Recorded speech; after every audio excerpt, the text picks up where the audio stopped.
Joining us now is John Hikel. He is a state representative currently representing the towns of Goffstown and Ware. He's running for re-election in Goffstown only. You have a new district out there in Goffstown. You're a big boy town now. You get to have your own representatives. And John is looking for your support. There are 8 people running in the Republican primary for 5 seats available. And John is asking that you send him back to Concord. And we're here to talk to him this morning to find out a bit why. Good morning, John. Good morning, Rich. How you doing today? Unbelievable. I think the term is doing great, getting better every day. Huh. You bet. We got to all do that. So, John, you are looking to be returned to the State House. The question is why? Good question, Rich. Well, the first term I was there, elected in '08, started off. You kind of get to learn your way around the State House and all the different ways things happen.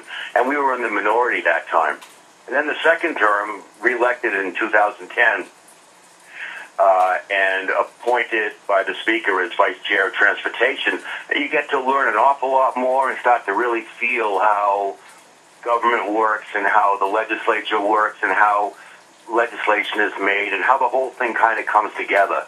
Now, the third term, with an awful lot of knowledge and practice and energy, ready to go serve again for my third term. I actually think I'll be a much better and much more effective legislator than I was in the past 2 terms, strictly because of my experience and all that I've learned over the last 4 years. Now, John, you mentioned that you're the vice chairman of the Transportation Committee. Are you on that committee because you have an interest in transportation issues, or was it just sort of the luck of the draw there? Well, I was on it the first year because it has a lot to do with Department of Safety as well, which is auto repair and garages, inspection stations, state police, transportation kind of issues, Department of Safety, Marine Patrol, those different departments, and they come into. So I have a great knowledge of that. Obviously, I've been doing that business for 25 years, or 23 years. Same feels like 25 sometimes.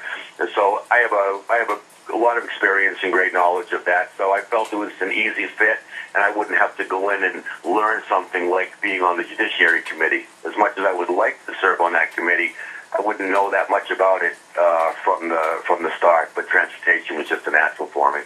Gotcha. Girard, large time is 7:07. We are on the air with John Hikel. He's a state rep in Goffstown looking to be re-elected this coming fall. There's a primary September 11th. Oh, look at that. Rand Paul just walked in. There's a primary September 11th, and he is one of 8 people seeking to be nominated for the 5 available seats. So, John, that said, what are the issues that you would focus on if you were returned to the State House? Well, some of the main issues that you're hearing about, and one thing that Representative Mike Ball just talked about on the news, is the poll tax exemption that was repealed. That was going on for 20 years. I was one of the main opponents against repealing that exemption. I mean, I wanted to maintain that exemption. I wanted to keep that exemption. But the towns, in their ever need to spend more money, and tax businesses and people out there that pay all the bills, they got it passed through the House this time. I was vehemently against it, and hopefully, if that could come back this time, I would certainly support reliving that exemption for the telephone companies. Because as I said, from Fairpoint and all the other phone servers, that they got to pass that along to the customers anyway. The corporations aren't going to be paying that tax, and You're right. They do pass it on to their customers, which makes them less competitive in the marketplace. And whenever you have a marketplace that's less competitive, you have, generally speaking, higher prices and poorer service. But what do you say to the cities and towns? Manchester, for example, Mayor Gatsis was interested in maintaining that or eliminating that exemption because it meant $700,000 in property taxes to the city of Manchester. What do you say to the cities and towns who say, yeah, that's going to take money out of our pocket, we're going to have to raise property taxes to offset it? Well, it's an unfair tax, and I'll tell you, because some towns have those telephone poles that set at $12,000 a pole, where it only costs where a pole is only worth $500. So it's not an across-the-board thing. Goffstown, assesses their polls differently than Manchester, differently than Allenstown, differently than Grafton. And so some of these towns that only have 10 of these polls in their town, I know that they've assessed them at $12,000 a poll because they needed that, because they wanted to do that. So the problem is it's a totally unfair tax. It's not even set up where the company knows what that particular town is going to charge for that poll in this town. Okay. What are some of the other issues, John, that you would work on if reelected? Well, I sponsored the bill last year to allow grocery stores to sell liquor. Not that, and I don't drink, I could care less, but it's a jobs bill. It will allow grocery stores to sell a product that people want to have. It will stay in just a competition with the liquor stores. It will allow people to be conveniently, to be able to buy a product that they want while they're at a particular grocery store shopping, where they don't have to get in their car and go someplace and find another one.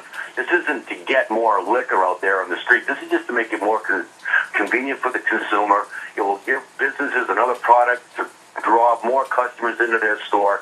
It's a win-win, and the state will receive about $20 to $25 million in their biennium budget.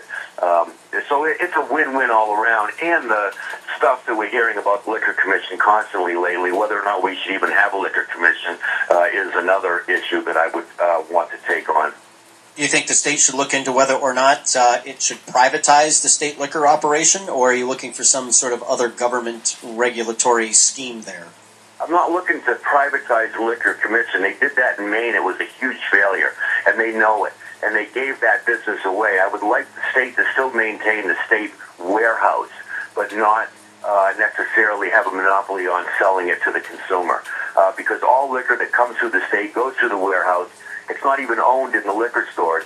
It is owned by the distributors, and once it passes through the cash register, the state takes and that's it. It's a great business, but for the state. But I just want to spread it out a little bit more over other businesses in the state that could hire more folks and have another product for them. All right. Generally speaking, John, are there a group of business regulations or taxes or budget items that, if reelected, you'd make a point of working on? I'd love to eliminate the business enterprise tax. We want to get rid of these income taxes. It is no more than an income tax for small business owners. I would do reduction is okay. It's better than what we have, but elimination would be fine with me. The other issue coming up is welfare fraud. You're hearing it all the time. And when you start to see that these cards are getting reused and re-upped every month to go out and buy whatever they want, go get cash advances at the ATMs, I think that's wrong. I mean, there are people here, we're working hard, we're trading our labor, our substance for credits that they call money, and there are people that aren't doing any work at all, but they're receiving these benefits. And I think that's wrong just in this society that we live in, and we all need to chip in rather than stop taking from the government and start doing it on our own. John, Speaker O'Brien has said that he believes that the state can reduce spending responsibly by another $400 million or so. Do you agree with the Speaker? And if so, what are some of the areas that you would look to reduce if reelected? Well, I would think that he's probably right. Speaker O'Brien is one of those brilliant guys that I'm honestly glad was our leader this past 2 years. He's done a stellar job. He's done a great job, in my opinion. Do I agree with him on everything? No, of course not. I'd be looking in the mirror if you agree with somebody 100% of the time. But I think Speaker O'Brien did a great job. If he thinks there's 400 or 600,000 that we can reduce, well, let's look for it. And if it's there, then we'll get rid of it. If not, then we'll find out that we couldn't. But certainly, it's our job as the stewards of the taxpayers' money to continually, vigilantly look out for the people that are paying these taxes and make sure that they're getting a value for every dollar that they spend in taxes. John, this legislature that you're part of has been called extreme, and to the degree that even Speaker O'Brien has been caricatured in political cartoons as Adolf Hitler.